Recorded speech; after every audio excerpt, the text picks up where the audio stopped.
made. It'll do 0 to 60 in around 3 seconds. But then so does every other grown-up supercar these days. What really matters here is that from a standing start, after 10 seconds, it's doing 140 miles an hour. 10 seconds! Crikey, that's fast.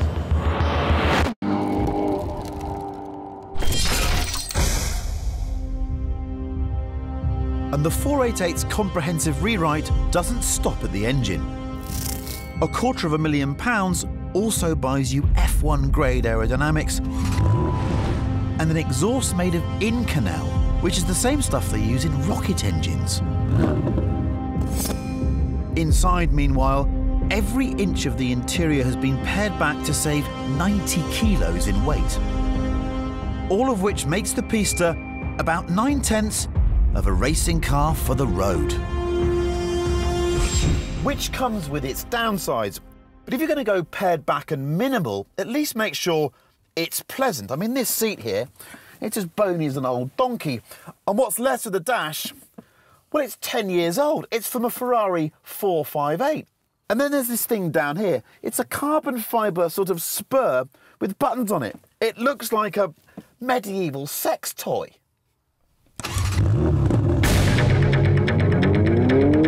Beneath the threadbare surface, however, lurks a lot of very clever electronic assistance. But not the boring stuff that boings to warn you that you're wandering out of your motorway lane or that there's a scooter in your blind spot. Oh no. The Pista's computers concern themselves with something far more exciting. Drifts on demand.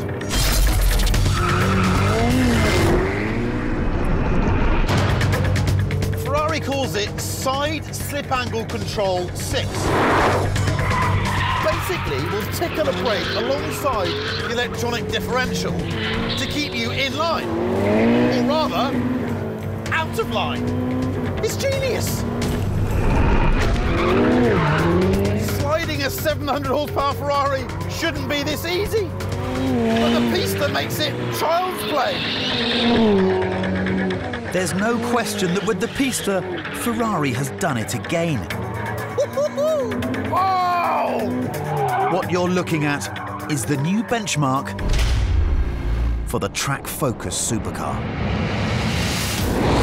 The McLaren P1. £800,000, 900 horsepower, and quicker around this track than the LaFerrari and the 918 Spider.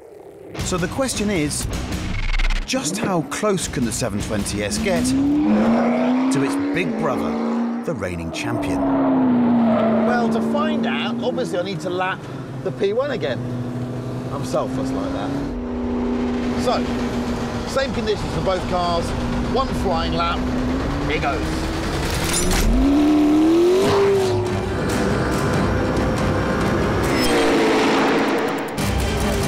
All ends up, that's all the braking I've got. Can I get it through? Good Lord. So much flatter and stiffer after the 720. The power is completely addictive. I can't believe that the new car can get anywhere near to it.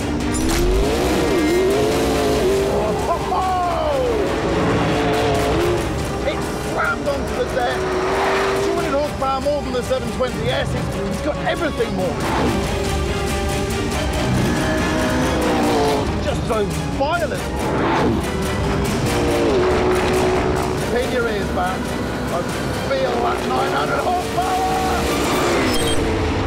Whoa! Oh! Yeah. Doesn't get much better than that for me.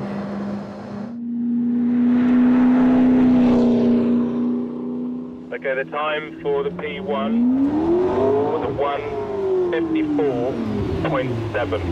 1:54.7. Okay, so I think that is a good time, and I struggle to see how the 720 can get anywhere near it. So 1:54.7. I mean, that's mighty fast around here. Yes, hypercar fast.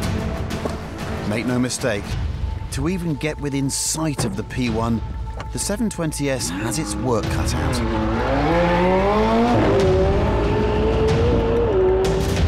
I mean, it does feel faintly ridiculous to even think that this relatively normal series production car can get anywhere near it.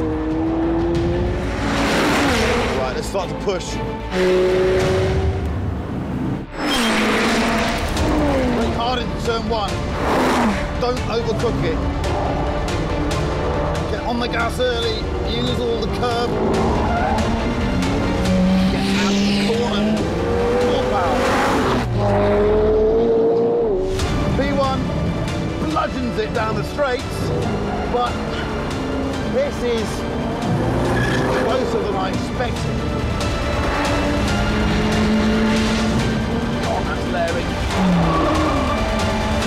It's crucial now. I'm flat now. It feels wrong to be out there. Over the line. You can do it. There we go. Right, let's have a look. What's it done? So, P1 did 154.7. I know it monstered this in a straight line, but this was so good. So can I have the lap time, please? The 720 did it in a 155.2. 155.2, so half a second off. So it was half a second slower. That's remarkable. 60, under 3 seconds. 100, 3 seconds later. 120, 130, 140, 150. Combined, that V6 and those electric motors provide 573 horsepower. That's not sports car power, that's supercar power. Top speed is supercar speed as well. 191 miles an hour. Wow. Hey, the technology may be complicated, but the effect is brutally simple. That is fast. Really fast. But the best part of this hybrid setup, it doesn't feel disjointed and digital. The brakes may be e-brakes and the steering may be e-steering, but it gives you a real sense of what's going on. Obviously, you can't skid it about like a Ferrari 488 because those electric motors are always trying to drag it straight, but you can skid it about.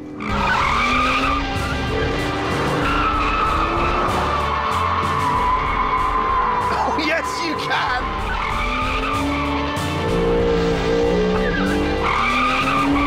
Wow, it's way more fun than I thought possible for something that was so complicated. Look at that!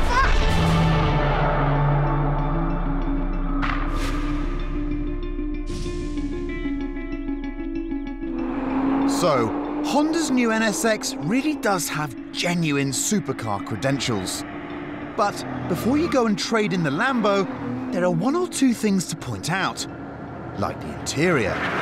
OK, they've made a great effort, but it's still recognisably Honda. If I'm being a real nitpicker, I don't like the way these paddles move. They feel a bit cheap. It should feel like turning the bezel on an expensive watch, and it doesn't. It just feels like you're pulling a plastic paddle on a 40-quid gaming steering wheel. And as for the styling, well, it does look a bit like an R8 and a McLaren have face-swapped, but I think it's stunning.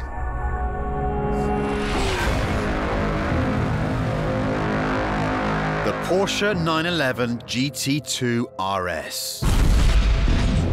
A £230,000 riot of wings, vents, holes and stripes.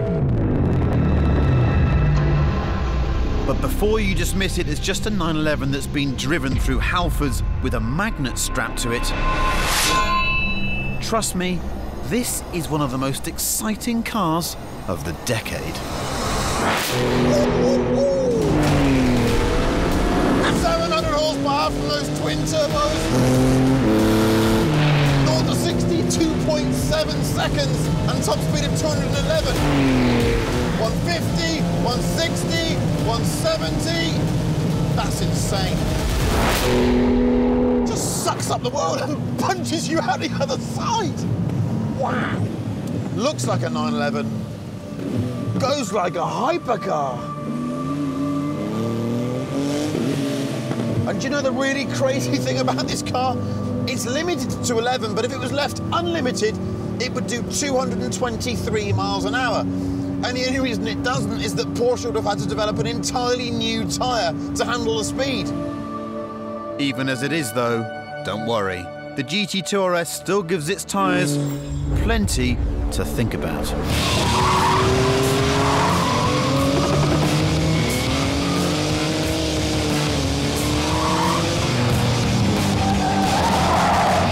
Not many cars can do this. Watch this. Into hammerhead.